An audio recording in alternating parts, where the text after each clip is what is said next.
तमसा नदी। अयोध्या से 20 किलोमीटर दूर है तमसा नदी।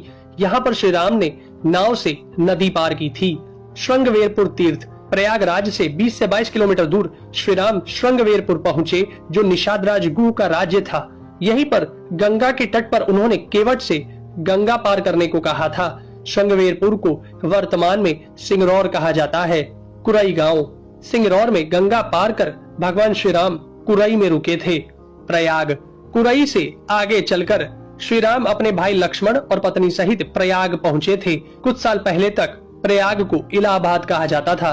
चित्रकूट, प्रभु श्री राम ने प्रयाग संगम के समीप यमुना नदी को पार किया और फिर पहुंच गए चित्रकूट। चित्रकूट वह स्थान है जहां श्री राम को मनाने के लिए भरत अपनी सेना के साथ पहुंचे थे, क्योंकि राजा दशरथ का देहांत हो चुका था। भरत ने यहाँ से श्री राम की चरण पादुका ले जाकर उनकी चरण पादुका रखकर राज्य किया था।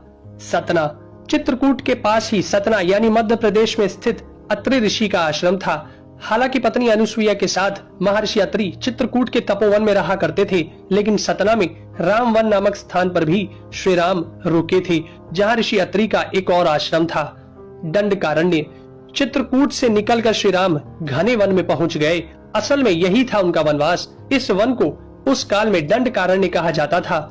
मध्य प्रदेश, छत्तीसगढ़ और महाराष्ट्र के कुछ क्षेत्रों को मिलाकर दंडकारण्य था। दंडकारण्य में छत्तीसगढ़, उड़ीसा, तेलंगाना एवं आंध्र प्रदेश राज्यों के अधिकतर हिस्से शामिल थे।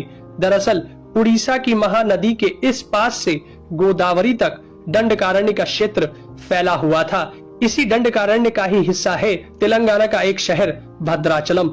गोदावरी नदी के तट पर बसा यह शहर सीता रामचंद्र मंदिर के लिए प्रसिद्ध है। यह मंदिर भद्रगिरी पर्वत पर है। श्री राम ने अपने वनवास के दौरान कुछ दिन इस भद्रगिरी पर्वत पर ही बिताए थे। स्थानीय मान्यता के मुताबिक दंडकारण्य के आकाश में ही रावण और जटायु का युद्ध हुआ था और जटायु के कुछ अंग दंडकारण्य में आकर गिरे थे। दुनिया भर में सिर्फ यहीं पर जटायु का एकमात्र मंदिर है। दंडकारण्य वन अब सिमटकर वर्तमान में भारत के छत्तीसगढ़ राज्य में ही रह गया है। पंचवटी, नासिक, दंडकारण्य में मुनियों के आश्रमों में रहने के बाद श्री राम अगस्त्य मुनि के आश्रम गए। यह आश्रम नासिक के पंचवटी क्षेत्र में है, जो गोदावरी नदी के किनारे बसा है। यहीं पर लक्ष्मण ने सूर्पनखा की नाक काटी थी। श्री राम ने खरवादूषण के साथ युद्ध किया था। गिद्धराज जटायु से श्री राम की मैत्री भी यहीं हुई थी। वाल्मीकि रामायण अरण्य कांड में पंचवटी का मनोहर वर्णन मिलता है। सर्वतीर्थ, नासिक क्षेत्र में ही सूर्पनखा की नाक कटी तथा मारीच और खरवादूषण के वध के बाद ही रावण ने सीता का हरण किया और जटायु का भी वध किया था, जिसकी स्मृति नासिक से 56 किलोमीटर दूर ताकेड़ गांव में सर्वतीर्थ नामक स्थान पर आज भी संरक्षित है। जटायु की मृत्यु सर्वतीर्थ नाम के स्थान पर हुई, जो नासिक जिले से इगतपुरी तहसील के ताकेड़ गांव में मौजूद है। इस स्थान को सर्वतीर्थ इसलिए कहा गया क्योंकि यहीं पर मरणासन्न जटायु ने सीता माता के बारे में बताया। राम जी ने यहाँ जटायु का अंतिम संस्कार करके पिता और जटायु का श्राद्ध तर्पण किया था। पर्णशाला, पर्णशाला तेलंगाना के खम्माम जिले के भद्राचलम में स्थित है। यह रामालय से लगभग 1 घंटे की दूरी पर स्थित है। पर्णशाला को पंचशाला या पंचशाला भी कहते हैं। पर्णशाला गोदावरी नदी के तट पर स्थित है। यही वह स्थान है जहां से सीता जी का हरण हुआ था। हालांकि कुछ मानते हैं कि इस स्थान पर रावण ने अपना विमान उतारा था। इस स्थल से ही रावण ने सीता को पुष्पक विमान में बिठाया था, यानी सीता जी ने धरती यहाँ छोड़ी थी। इसी से वास्तविक हरण का स्थल यह माना जाता है। यहाँ पर राम सीता का प्राचीन मंदिर है।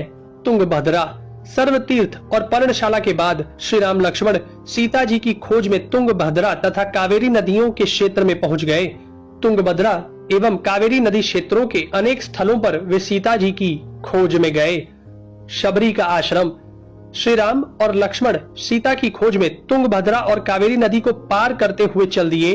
जटायु और कबंध से मिलने के पश्चात वे ऋषिमुख पर्वत पहुंचे। रास्ते में वे पंपा नदी के पास शबरी आश्रम भी गए, जो आज केरल में स्थित है। पंपा तुंगभद्रा नदी का पुराना नाम है। इसी नदी के किनारे पर हम्पी बसा हुआ है। रामायण में हम्पी का उल्लेख वानर राज्य किष्किंधा की राजधानी के तौर पर किया गया है। केरल का प्रसिद्ध शबरीमलय मंदिर तीर्थ इसी नदी के तट पर स्थित है। ऋषिमुख पर्वत, मलय पर्वत और चंदन वनों को पार करते हुए वे ऋषिमुख पर्वत की ओर बढ़े। यहाँ श्री राम ने हनुमान और सुग्रीव से भेंट की, सीता जी के आभूषणों को देखा और बाली का वध किया।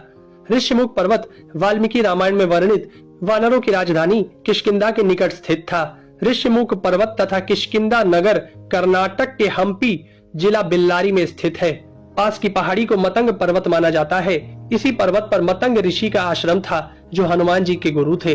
कोडीकरई। हनुमान और सुग्रीव से मिलने के बाद श्री राम ने वानर सेना का गठन किया और लंका की ओर चल पड़े। तमिलनाडु की एक लंबी तट रेखा जो लगभग 1000 किलोमीटर तक विस्तारित है। कोडीकरई समुद्र तट वेलांकनी के दक्षिण में स्थित है, जो पूर्व में बंगाल की खाड़ी और दक्षिण में पाल्क स्ट्रेट से घिरा हुआ है।